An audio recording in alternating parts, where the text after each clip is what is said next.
اعوذ بالله السمیع العلیم من الشیطان اللعین الرجیم. بسم الله الرحمن الرحیم و صلی الله علی محمد و آله الطاهرین و لعنت الله علی اعدائهم و مخالفیهم اجمعین من الان الی قیام یوم الدین. اللهم صل علی محمد. اللهم صل على فاطمة و ابیها و بعلها و بنیها و سر المستودع فیها بعدد ما احاط به علمک.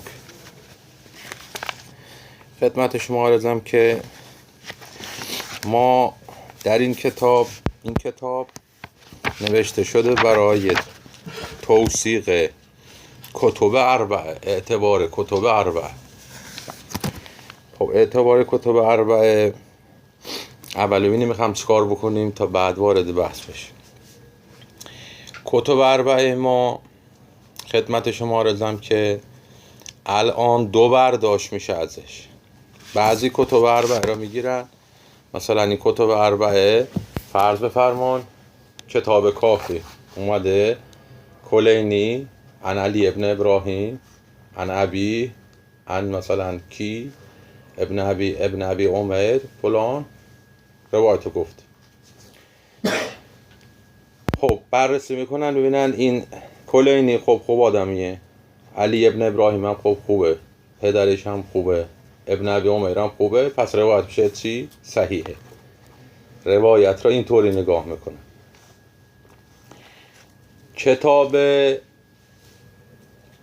فقیه من لا یضر الفقیه و استبصار و تهذیب اون چطوریه؟ اون اومده گفته چی؟ اون اومده این سند رو نقل نکرده، مثلا گفته ابن ابی عمر، درست؟ آخرین راوی یا یک به آخر مونده رو گفته، برای روایت گفته. آخری کتاب یا مثلا جای دیگه در کتاب فهرست توسی اومده گفته من اگر روایتی از ابن ابی عمر نقل کردم واسطه من تا ابن ابی عمر فلانیه. اگر من گفتم محمد ابن مسلم از کتاب محمد ابن مسلم نقل کردم واسطه من فلانیه.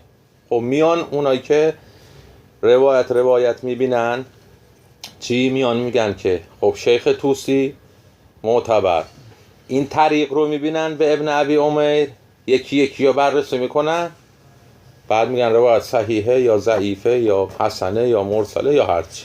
درو اگر معتبر باشه میگن روایت معتبره، اگر نمیگن. یه دید دیگر هست نسبت به کتب اربعه و آن این که چی؟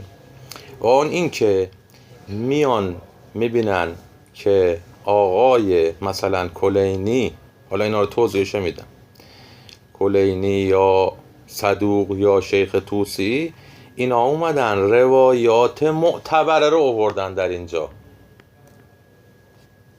یعنی این کتب اربعه خلاصه ای است از هزاران روایتی که بوده، اینا معتبره را جمع کردن و در اینجا آوردن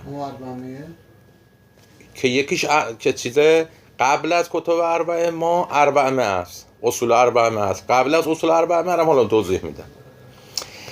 پس لذا کلینی اومده گفته آقا من اگر چیزی در اینجا نقل کردم آثاره از صادقینه یا صادقینه، درست شو؟ معتبره پیشش بفرمایید تو. درست؟ پس کلینی باش چیکار میکنه؟ این کتاب کافی را میگه این کتاب کلش معتبره. آقای فقیه شیخ توسی اومده گفته آقا اون چه که حجت بین من و خدای من در این کتاب من لا یضر فقیه آوردم. یعنی چی؟ یعنی کل کتاب اربعه میشه چی؟ کل کتاب من لا یضر میشه معتبر، کل کتاب کافی میشه معتبر کل. آره اینا توضیح داره با درست شو؟ خب پس چرا سندا رو نقل کردن؟ اگر معتبر بودن، اگر چیزه اول از این میخوان میگن این روایات مرسل نیست، ما سند داریم به روایات، درست شو؟ پس ما این روایات مرسل نیست که من همینطور نشستم بگم ابن ابی عمر اینطوری، نه من به کتاب ابن ابی عمر یا کتاب محمد ابن مسلم یا کتاب زراره طریق دارم. ولی من اومدم اون معتبر رو جمع کردم و در کتاب کافی آوردم. من اومدم معتبر رو جمع کردم در کتاب من لا یحضر آوردم. پس میشه کتاب من لا یحضر معتبر، که تا این آخری بعضی از اختلافی که از بین فقهای ما در بحث رجال، مثلا ما شیخ نائینی که اصولی قوی بوده گفته اصلا بحث در رجال کتب اربعه جهد العاجزه، یعنی یک کار بیهوده است. این کتاب هم معتبره، این کتاب آمدن تصفیه کردن، درست شد. حالا ما بخوایم بررسی بکنیم تو این کتاب، بررسی بکنیم ببینیم آیا این کتب اربعه معتبر هست یا نه، یا ما باید ببینیم تک تک بشینیم بحث بکنیم این روایت ضعیفه، این روایت فلانه، این روایت. و اینم تو ذهنتون باشه وقتی که ما میگیم کل کتاب کافی معتبره، دلیل بر این نیست که حالا مثلا تعارض توش نباشه. با تو خود روایات تعارض ها، چون خود حضرات فرمودن تو روایت هست انا جعلت الخلاف بینهم. اینا میخواستن شیعه شناخته نشه در یه زمانهای تقیه‌ای، حضرت میخواستن که شیعه مشخص نشه. مثلا یه کاری میکردن که اینا مختلف عمل بکنن، همه یه کار انجام ندن، چون اگر همه یه کار انجام میدادن میفهمیدن این شیعه است. اینا که این کار انجام میدن شیعه است، اما اینا میدن بعضی مثلا این کار انجام میدن، بعضی اون کار انجام میدن، اینا پخش میشده. لذا خود حضرت فرمودن انا جعلت الخلاف بینهم. پس هر دو روایت صادر شده از امام. این نیست که هر تعارضی یکیش صادر از امام نباشه. این تو ذهنتون باشه. بله بعضی از روایات متعارضه ممکنه یکیش صادر از امام نشده باشه، یکیش صادر از امام شده باشه. ما با معالجه روایات متعارض متوجه میشیم که مثلا میگیم این روایت از امام صادر شده، این اوثقه، این راویش اوثقه، این راویش اصحه، این راویش فلانه، یا این مطابق من.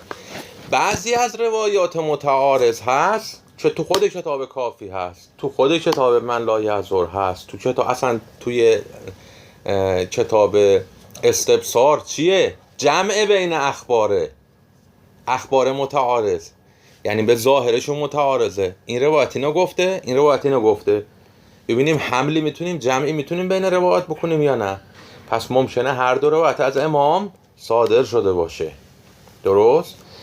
ولی در مقام عمل به ما گفتن چیکار بکنین؟ خذ بمشتهر بین اصحابک، حضرت فرمود. مثلا یه راهش اینه که ببین تو کدوم مشهوره بین اصحابت اونو عمل بکن، ببین کدوم مخالفه با عامه است اونو عمل بکن. اینا راههایی که برای ما گذاشتن. پس اینا تو ذهنتون باشه که ممکنه روایات متعارض هر دو صادر از امام باشه. و این که ما میگیم کتب اربعه معتبره، نه این که حالا شما چشم بسته کتاب کافی رو باز بکن یا کتاب و عمل بکن، نه، نیاز داره به خبیر، نیاز داره به فقیه، چون فهم میخواد. روایات اهل البیت فهم میخواد. لذا گفتن افقهکم اعرفکم به حدیثنا. این نیست که حالا ما بگم که پس حالا که معتبر شد بدم دست عوام متوجه نمیشن بعضی چیزا رو. ما باید اینا جمع بکنن بین روایات، حمل بکنن روایتی را بر روایت دیگری، یکیش عامه یکیش خاصه، درست شو؟ پس اعتبار غیر از اینه که حالا ما از گاو و ماهی بگیریم عمل بکنیم بهش، نه، این یه بحث دیگری است. این یه نکته رو عرض بکنم خدمتتون. نکته دیگر اینه که ببینین من یه مقدمه به شما میگم، بعد این تو ذهنتون باشه، یا گاهی هم تکرار بکنیم که بدونیم. ما اصحابی که بودن زمان حضرت مثلا 4000 نفر بودن زمان امام صادق، غیر از امام باقر، غیر از رواتی که از امام سجاد یا امام قبل از امیرالمومنین امام حسن امام حسین. خب اونا چون اون ایام خیلی ظرف بنی امیه بوده و قصه کربلا و خفقان و اینها، راوی کمه. رشد فقه جعفری یعنی تبلورش، رشدش که از زمان پیغمبره، تبلورش که تونستن با مردم تماس بگیرن، شاگرد پیدا بکنن، زمان امام باقر امام صادق بوده، مخصوصا امام صادق، درست شد؟ چون دیگه خفقان برطرف شد، اون قصه های بنی امیه کمتر شد فلان، تونستن یه عده بیان شاگرده امام صادق بشن. 4000 نفر فقیه با درس امام صادق بودن. خب اینا همیشه میشنیدن فلان، روایات رو مینوشتن. این روایات مکتوب شد، درست شد. روایات رو هر کسی هرچی میشنید نقل میکرد، چه بدون واسطه چه به واسطه، درست شد. اینا همه مکتوب بود، هر کسی یه اصلی داشت برای خودش.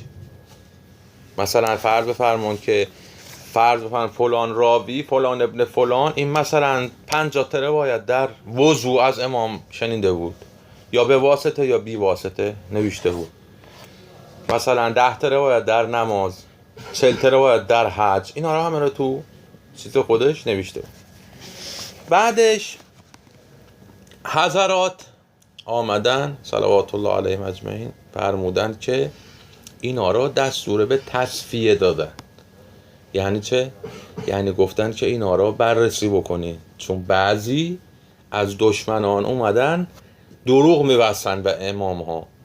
تو روایت داره مثلا فلان ابن فلان دست فی کتب ابی، یا دست فی روایات ابی، یعنی چیز کرد، دست یعنی چیز وارد کرد، به نسبت میداد به امام، یا با واسطه یا تو کتابا دست می‌بردن، درست شو. از اینجا شد که بحث سند و بحث این چیزا پیش اومد، چون اینا یه عده اومدن دخالت کردن در روایات یا دروغ می‌بستن، که حالا اومد بحث رجال که آقا این آدم خوبی بوده، این آدم کذابی بوده، این آدم ثقه‌ای بوده، این به امام دروغ می‌بسته، این دشمن بوده، این دوست بوده، این چیزا، درست شو. اومدن گفتن این روایت را تصفیه بکنی، این روایت را عرضه بکنین. اینا اومدن چیکار میکردن؟ اینا اومدن تطبیق میدادن، مطابقت میدادن. این روایات مثلا میشستن 4-5 تا دور هم از روایات از اصحاب، آقا ما این روایت داریم، مطابقت میدادن، فرض که مثلا این توش اشتباه نوشته، سهو کرده یا غلط وارد شده. یا بعضی کتاب ها را عرضه میکردن بر امام، مثلا آقا من 500 تا روایت نوشتم از شما، از پدرتون، از جدتون، میدادن به امام هشتم صلوات الله علیه. حضرت نگاه میکردن، مثلا میگفتن درسته، یا به بعضی از اصحاب دیگه خلاصه عرضه میکردن بر ائمه. از این روایاتی که جمع آوری شده بود و هر کی نوشته بود، چند تا کتاب در اومد؟ چند تا اصل در اومد؟ 400 تا اصول اربعه.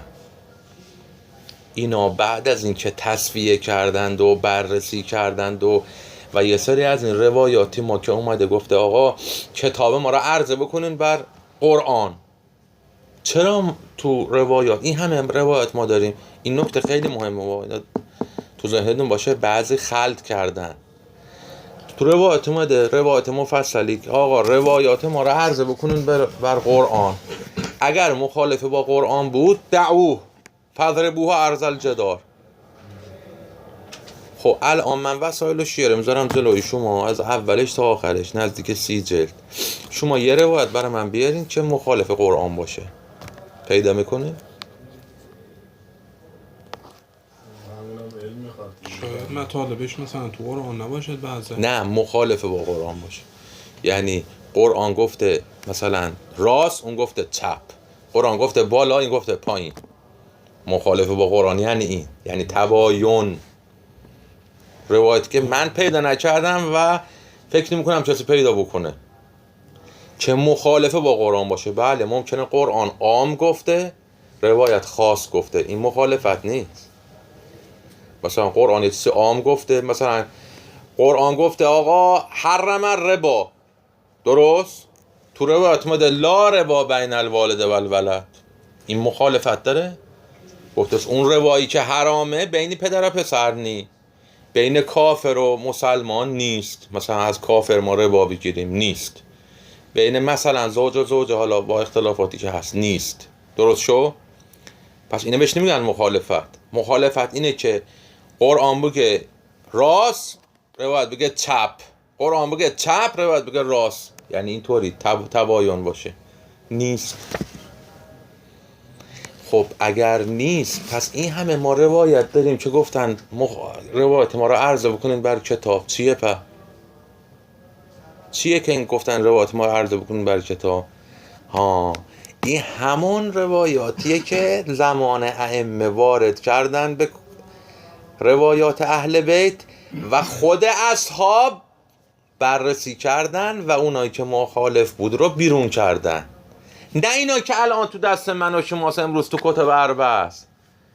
ما اومدیم این روایات دیدیم، آقا فعرضو علل کتاب، اگر مخالف بود فضربوه ارذل جدار، میخوام تطبیقش بدم تو کتب اربعه.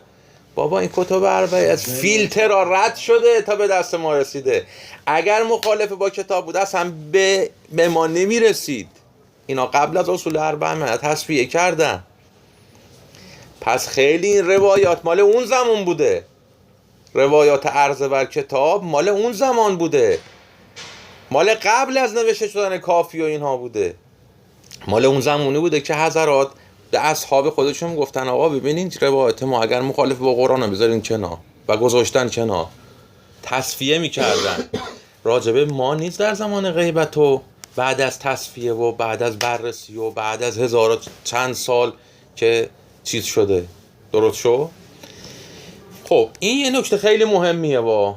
پس این روایات مال اون موقع بوده، اینا این کارا رو انجام دادن. این روایات اینا اومدن تصفیه و بررسی و فیلتر گذاشتن، شد اصول اربعه. خب اصول اربعه 400 تا اصل بود، 400 تا اصل بود. خب اینا مراجعش برای مردم، برای مؤمنین سخت بود دیگه، خیلی مشکل بود. اینا اومدن چیکار کردن؟ اینا اومدن کتب اربعه اومد آقا از این 400 تا یه خلاصه ای گرفت، باب بندی کرد، گذاشتی کتاب کافی، گذاشتی کتاب فقیه، گذاشتی کتاب تهذیب. درست شو؟ شیخ صدوق اومد گفت چی؟ فقیه من لا یحضره الفقیه. آقای کسی که میخواد فقیه دسترسی به فقیه نداره، این کتاب من فقیه باشه برای او. فقیه من لا یحضره الفقیه. اون زمان یکی نوشته بوده کتاب طبیب و من لا یحضره الطبیب، و یه کتاب طبی درست کرده بود برای کسی که میخواد مراجعه بکنه. شیخ صدوق اومد نوشت فقیه من لا یحضره الفقیه. اومد از این اصول اربعه یه توضیح المسائل روایی در آورد، گفت آقا این بعد هم گفتیم حجت فی ما بینی و بین ربی. درست شو؟ پس شیخ صدوق چی کار کرد؟ اومد بعد از تصفیه، تازه خودش هم یه تصفیه ای کرد و این در آورد گذاشت اینجا. پس این که ما میگیم معتبره یا اونایی که قائلن به اعتبار چی؟ چون بعد از این فیلتر گذاری ها، بعد از این تصفیه ها، بعد از اینا که این کتاب ها عرضه شده برای ائمه فلان اینها، خب چرا اسم روایات آوردن؟ میخواستن بگن این کتاب مرسل نیست. درست؟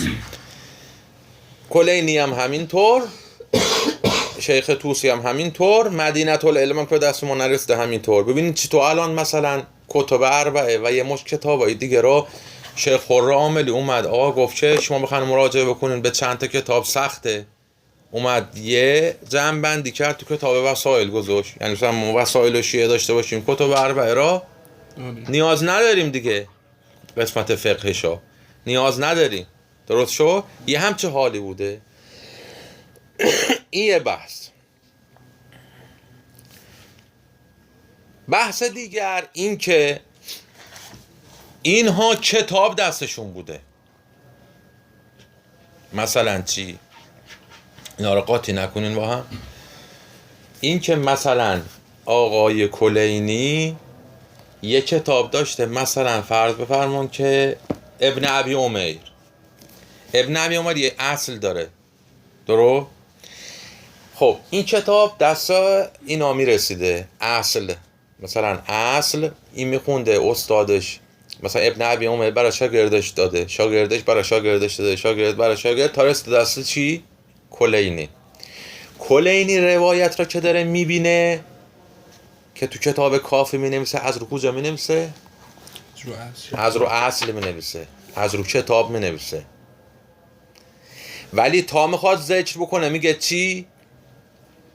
میگه که رأیتو فی اصل ابن ابی عمر، نه میگه که ان استازی، مثلا ان ابی، ان ابراهیم ابن هاشم، ان کذا، ان ابن ابی عمر. درست شو؟ یعنی طریقش را به کتاب ذکر کرده، نه طریقش را به این روایت. خود روایت اصلش بهش رسیده. این روایت تو اینجا هست، این کتاب بهش رسیده. الان اجازات حدیث، گرچه حالا نیازی هم نیست، اجازات حدیث چیه؟ اجازه حدیث که میدن علما به هم دیگه. درو مثلا فرض بفرمان که یه اجازه حدیث، مثلا یه استادی به ما میده، میگه من از آقای بروجردی دارم، آقای بروجردی از محدث نوری داره، محدث نوری از کی داره، کی به مجلسی تا فلان. درو الان ما کتاب بهار که برمی داریم، ما داریم از روی کتاب بهار میخونیم، ولی طریق ما به بهار چیه؟ از استادمون از شیخش تا به مجلسی برسه.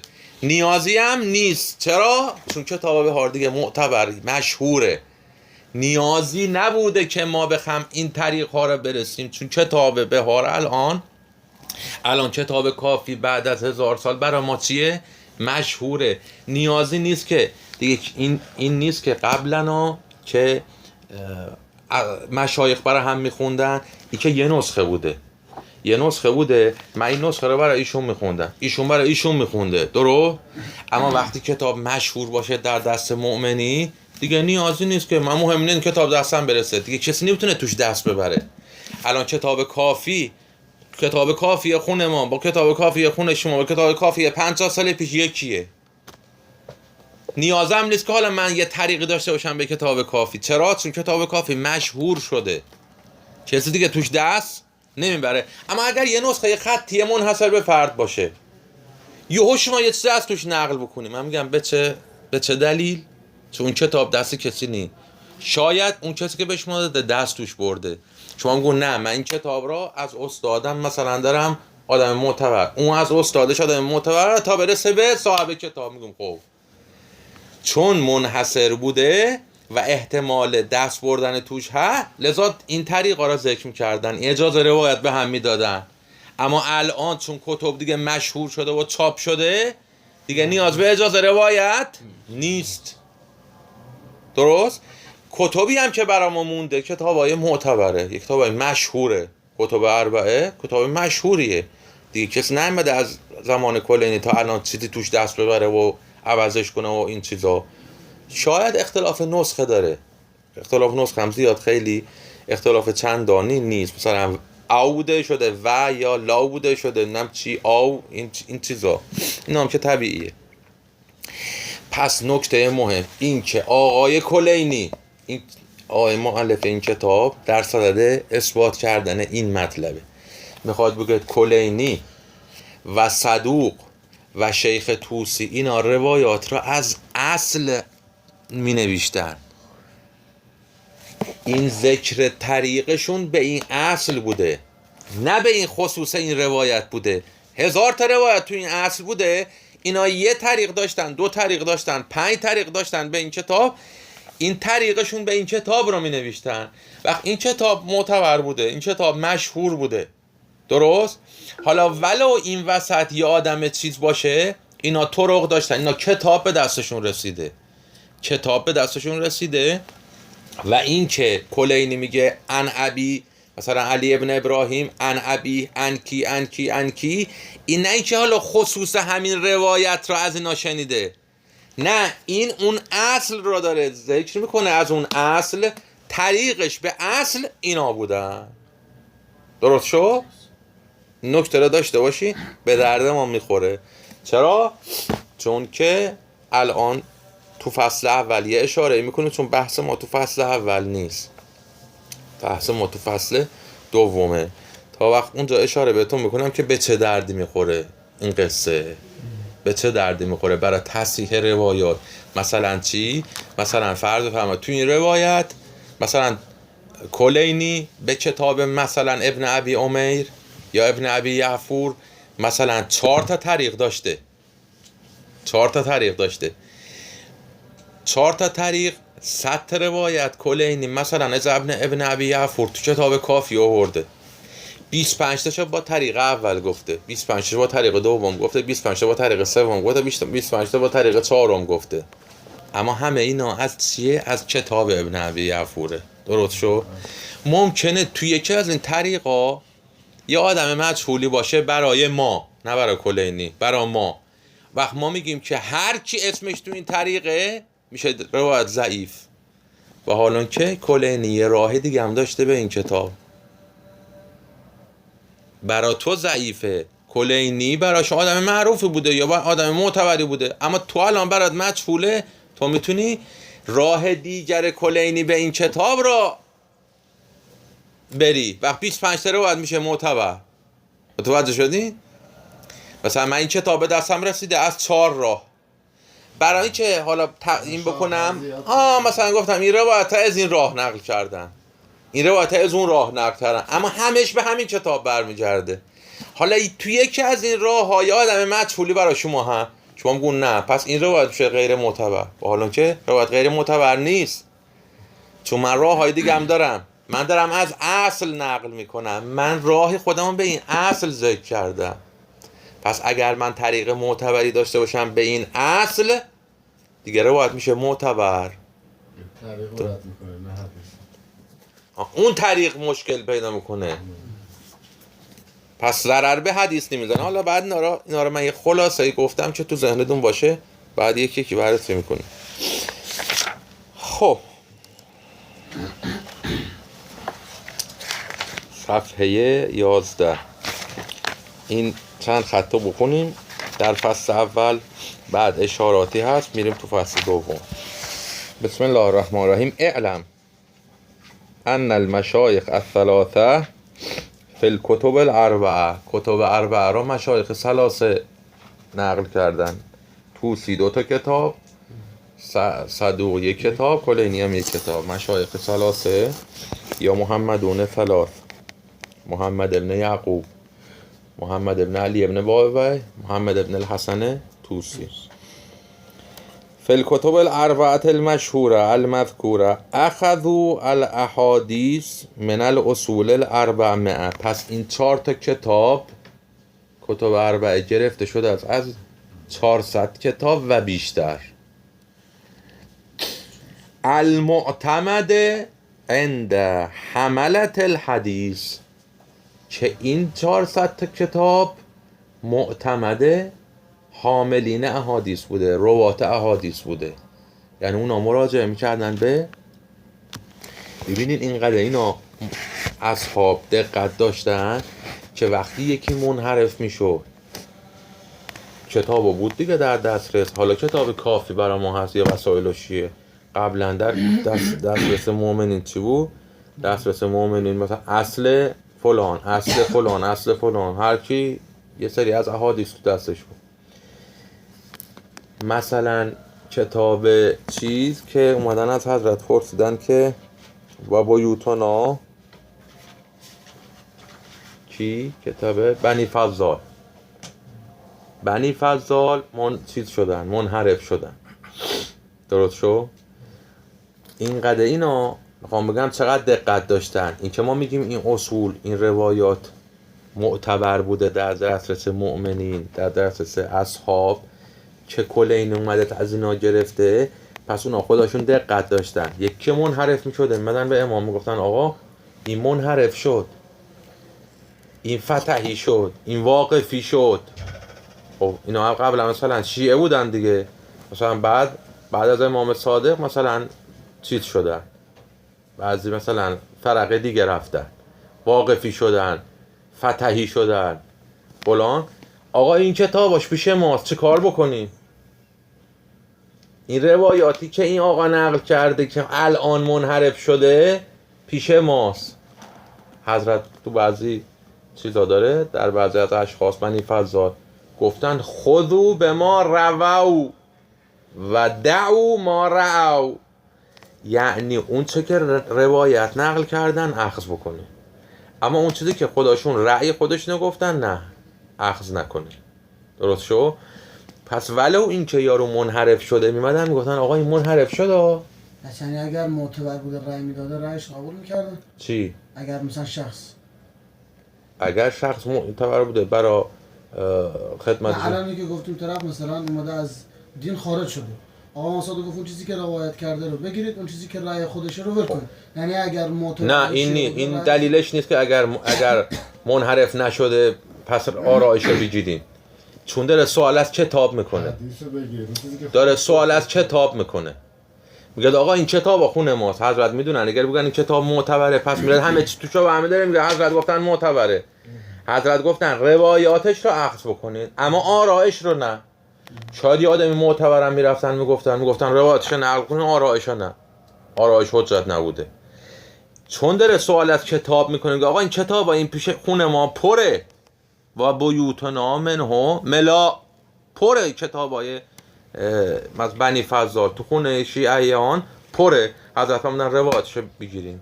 پس ببینید چقدر دقت داشتن اصحاب، با اینکه یارو منحرف میشده برفتن سوال میکردن. پس این چیزی که میراثی که از این اصحاب به دست ما رسیده، اینا خودشون دقت داشتن، حواسشون جمع بوده، نه اینکه حالا من بعد از 1400 سال تازه بیام من بخوام دقت بکنم و بحث‌های خشک رجالی را تطبیق بدم تو روایاتی که اینقدر زحمت کشیدن کلینی و اینها، بعد از چقدر ساعاتی که اینها زحمت کشیدن این روایات جمع کردن، تصفیه فلان اعتبار معتبرش گرفتن به دست ما رسیده. حالا من تازه میخوام با اون آراء رجالی خودم و آراء خشک رجالی خودم بیام نصف کافی یا 2/3 کافی رو بذارم کنار میگم معتبر نیست. اینا این نیست که حالا فلان اینا از کتاب معتبر گرفتن، این که نقل کردن طریق خودشون رو میخواستن بگن مرسل نی. درست شو؟ این نکته. پس اومدن از کتبی گرفتن که معتمد بوده عند حملت الحدیث التی الیها المرجع، اینا رجوع میکردن به این احادیث و علیها المعول، به اون روایات عمل میکردن، این روایات محل مراجعشون بوده. و المعروف المشهور الثابته نسبتها الی مؤلفیها، یعنی اصولی که بوده اصول 400 مثلا اصل ابن ابی یعفور اینا مشهور بوده معروف بوده و ثابت بوده که این کتاب مال ابن ابی یعفوره، این کتاب مال زراره است، این کتاب مال محمد مسلمه. این نبوده که هم تو بهشون بسته باشن. والفرق بینهم، خب حالا فرقی که بین این مشایخ ثلاثه ها، ان الکلینی ذکر طریقه الی الاصول المذکوره، کتاب کافی سند رو نقل میکنه و اورد سلسله رجال اجازات مؤلفی ها فی بدایت الحدیث، اومده همین چیزای حدیثی طرق حدیثی خودش رو اول